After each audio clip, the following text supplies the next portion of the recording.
Bismillah, hari ini kita akan membahas tentang adab seorang muslim ketika azan berkumandang. Bismillah, Assalamualaikum warahmatullahi wabarakatuh.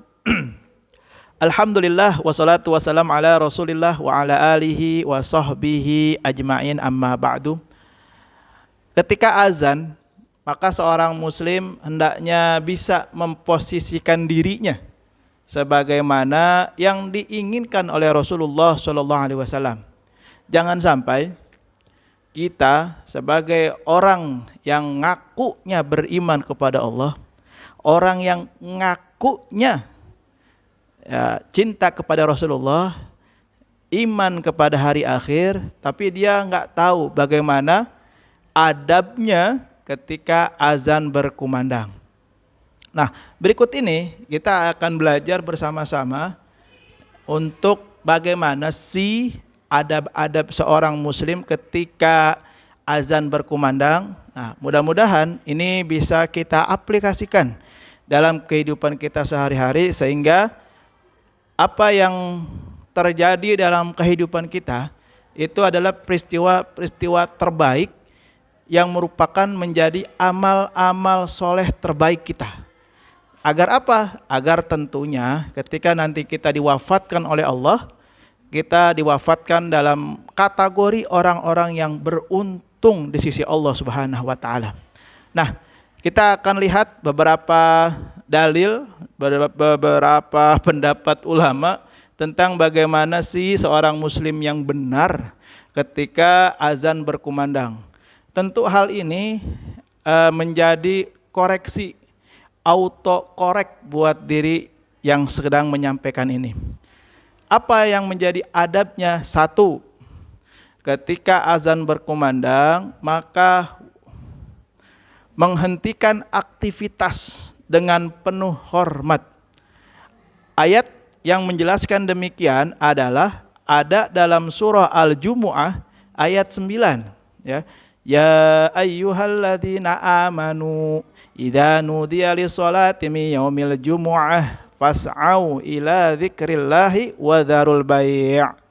Wahai orang-orang yang beriman, apabila diseru untuk menunaikan salat pada hari Jumat, maka bersegeralah kamu untuk mengingat Allah dan tinggalkan jual beli.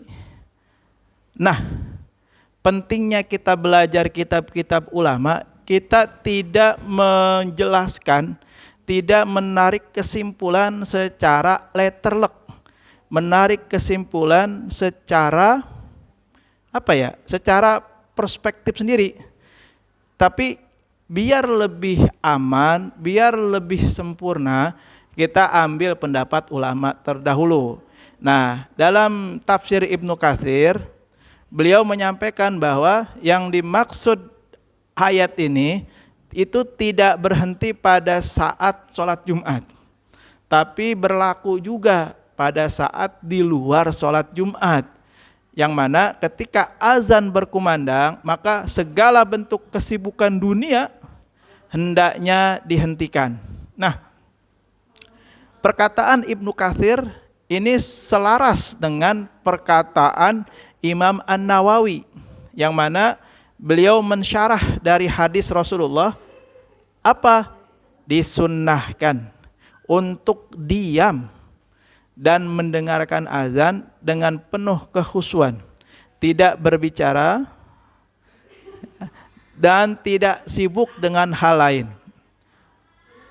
Ibnu Hajar Al-Asqalani dalam kitab Fathul Bari jilid kedua halaman 86, diam ketika azan adalah bentuk pengagungan terhadap syiar Islam.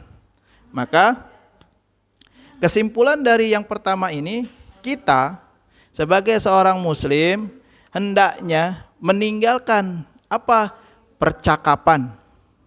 Yang kedua, meninggalkan pekerjaan dan dengarkan azan dengan ta'zim. Apa itu ta'zim? Dengan penuh hormat. Sebisa mungkin ketika azan berkumandang, jangan ada yang ngobrol, jangan ada yang bicara.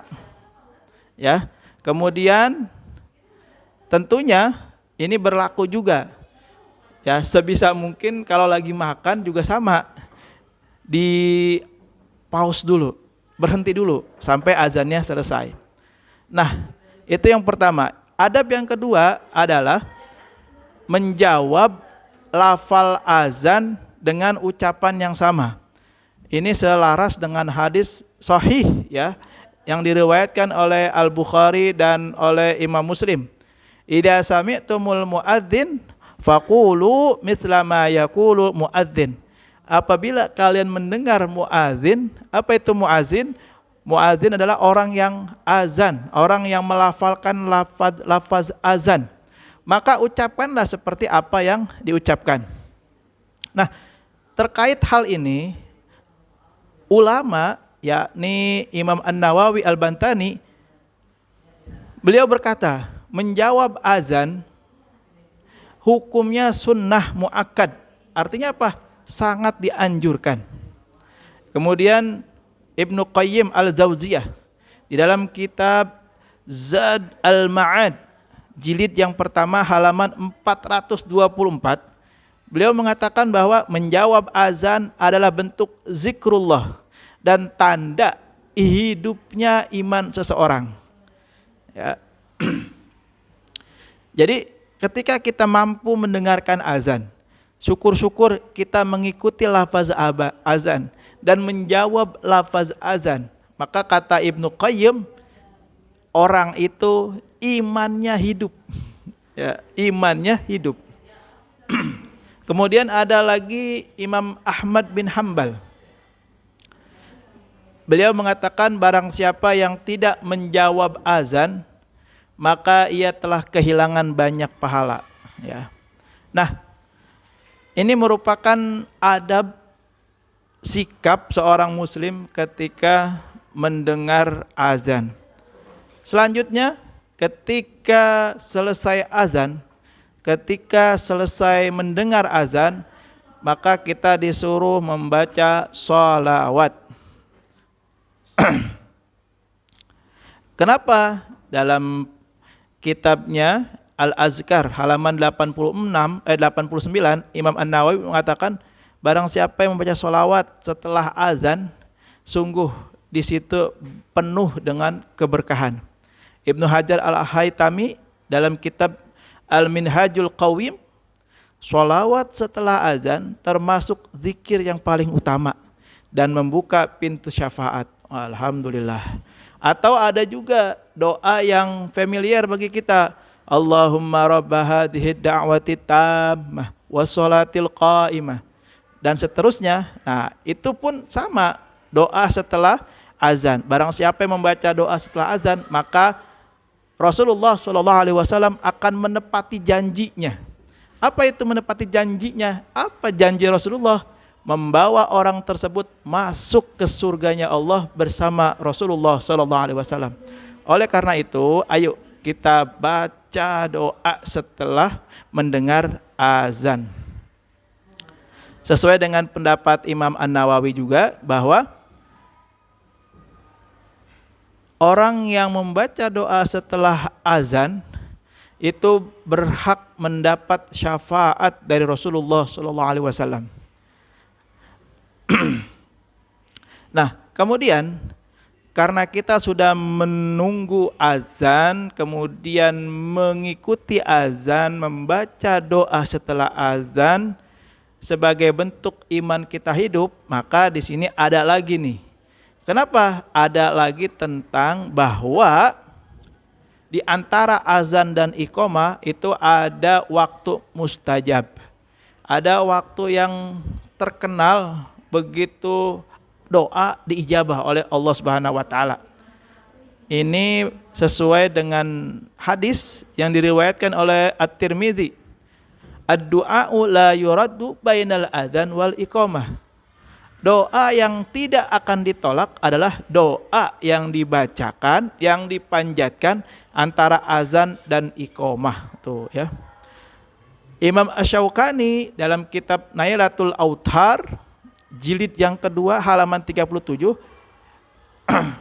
beliau mengatakan bahwa waktu azan dan iqamah adalah waktu yang banyak sekali manusia lalai ya, banyak. Makanya kalau kita sudah paham, sudah tahu, jangan sia-siakan waktu antara azan dan iqamah. Perbanyak zikir kepada Allah, perbanyak doa kepada Allah. Nah, selanjutnya ketika sudah menunggu azan, mendengarkan azan, menjawab azan, nah kita langsung diarahkan. Apa itu? Bersegera melakukan sholat. Nah, Imam Malik pernah berkata, barang siapa yang mendengar azan dan tidak segera menuju sholat tanpa uzur, kata Imam Malik, maka ia kehilangan keberkahan daripada panggilan Allah Subhanahu wa taala. Kemudian menjawab panggilan sholat, kata Ibnu Taimiyah, menjawab panggilan sholat dengan langkah kaki ke masjid adalah tanda kekuatan imam. Jadi orang yang bisa menyegerakan sholat setelah dia mendengar azan, itu menunjukkan kekuatan daripada iman seseorang. Nah, orang yang imannya tinggi, imannya meningkat, maka ketika mendengar azan dia akan bersegera. Allahu a'lam bishawab. Mudah-mudahan bermanfaat, mudah-mudahan bisa kita aplikasikan dalam kehidupan kita sehari-hari. Hadanallahu wa iyyakum ajmain. Assalamualaikum warahmatullahi wabarakatuh.